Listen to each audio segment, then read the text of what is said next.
On the morning of June 27th, the sky was clear and sunny, filled with the heartwarming warmth of a summer day. The flowers were blooming in every color, and the grass was lush and green.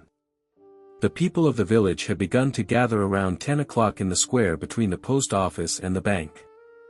In some towns there were so many people that the lottery took 2 days and had begun as early as June 20th.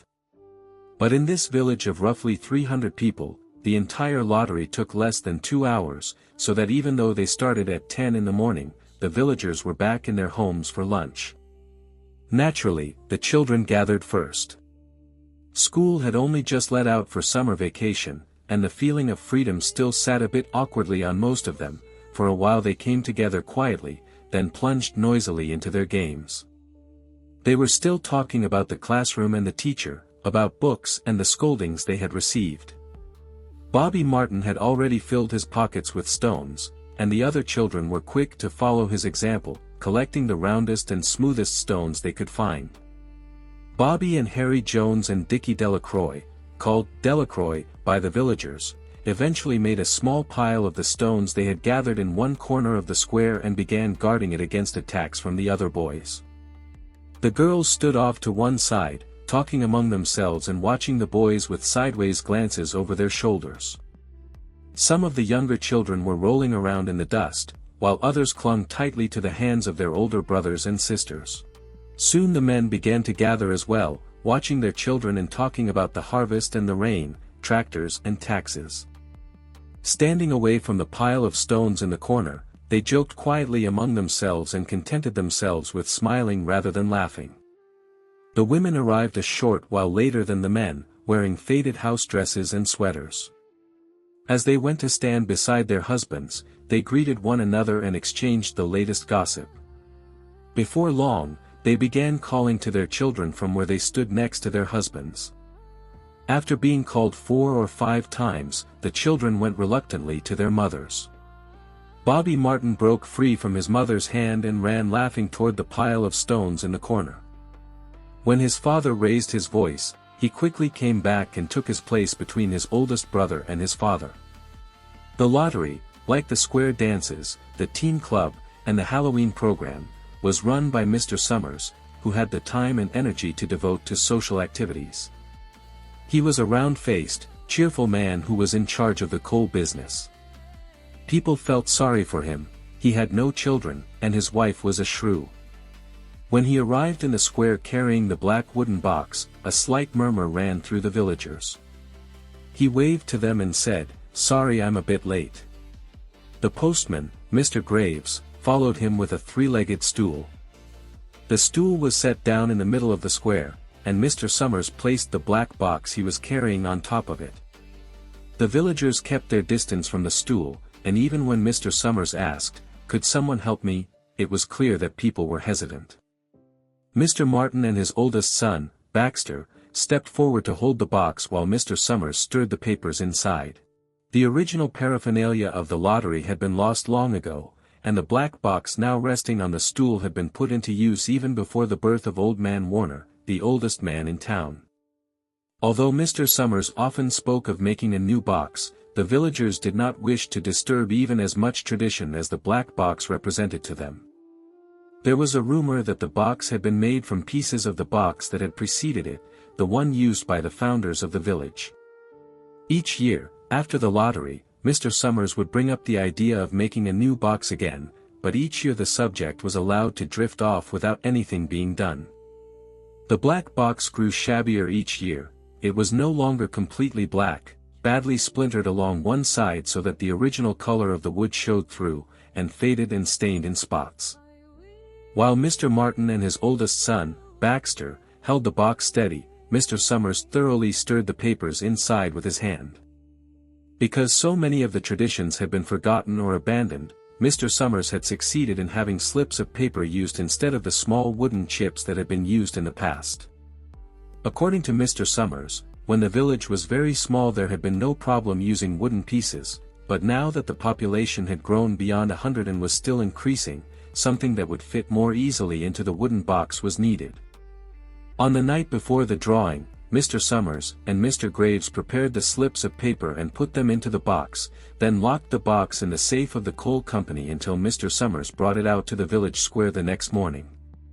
For the rest of the year, the box was put away and stored in various places. One year it stayed in Mr. Summers's barn, another year it was kept in the post office, getting in the way, and sometimes it was placed on a shelf in Martin's grocery store. Before Mr. Summers could begin the drawing, there were a great many duties to be taken care of. Lists had to be made up, of the heads of families, the heads of households, and the number of people in each household. There was the proper swearing in of Mr. Summers by the postmaster, acting as the official of the lottery.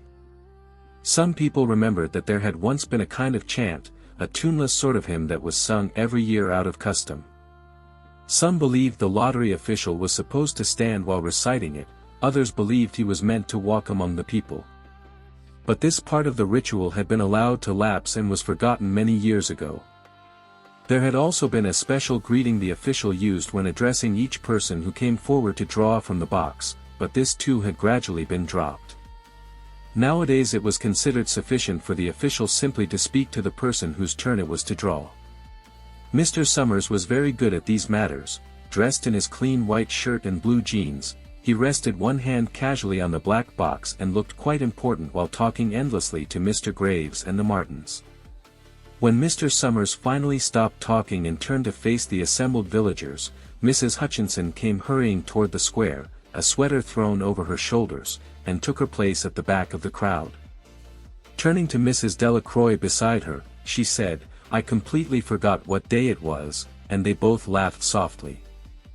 "I thought my old man was stacking wood out back," Mrs. Hutchinson went on, "then I looked out the window and saw the children were gone, and then it suddenly came back to me that today was the 27th, so I ran right over." She wiped her hands on her apron. Mrs. Delacroix said, "You're just in time, they're still talking over there." Mrs. Hutchinson stretched her neck to see over the crowd, searching for her husband and children, and spotted them near the front.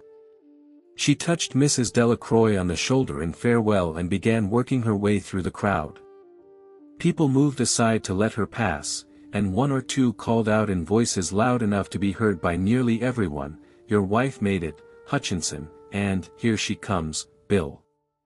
Mrs. Hutchinson reached her husband, and Mr. Summers, who had been waiting, said cheerfully, "I was beginning to think we'd have to start without you, Tessie." "Wouldn't want to leave the dishes undone, would I, Joe?" she replied with a grin. A few weak laughs came from the crowd, and the people settled back into their places. "All right," Mr. Summers said seriously, "let's finish this up and get back to our work. Is anyone missing?" "Dunbar," several people in the crowd said. "Dunbar's not here." Mr. Summers checked his list. "Clyde Dunbar," he said. "Right, his leg was broken, wasn't it? Who's drawing for him?" "I am." "I guess," a woman said. Mr. Summers turned to look at her. "She's drawing for her husband," he said. "Don't you have a grown son, Janie?" In fact, both Mr. Summers and the villagers knew the answer very well, but it was the official's duty to ask such questions formally. Mr. Summers politely waited for Mrs. Dunbar's answer. "Horace isn't 16 yet," Mrs. Dunbar said regretfully. "I guess I'll have to take my husband's place this year." "All right," Mr. Summers said, scribbling something on his list. Then he asked, "Will Watson be drawing this year?" From the crowd, a tall young man raised his hand. "Here," he said. "I'll draw for my mother and myself." He blinked nervously. Voices rose from the crowd, "Good boy, the man of the house will draw for his mother," and he lowered his head. "All right," Mr. Summers said, "I guess we're ready. Has old man Warner arrived?" A voice from the crowd called, "Here," and Mr. Summers nodded in acknowledgement. Clearing his throat with a slight cough, Mr. Summers looked at his list, and a hush fell over the crowd. "Are we ready?" he called. "I'm going to read the names now, starting with the heads of households. Everyone will come up and draw a slip from the box. Do not open your slips until your turn is over. Understood? They had seen this ceremony so many times that everyone only half listened to the instructions. Most were silent, moistening their lips, avoiding eye contact. Then Mr. Summers raised his hand and called, "Adams." A man stepped forward from the crowd. "Hello, Steve," Mr. Summers said. "Hello, Joe," the other replied. They exchanged tense smiles. Mr. Adams reached into the black box and pulled out a folded slip of paper.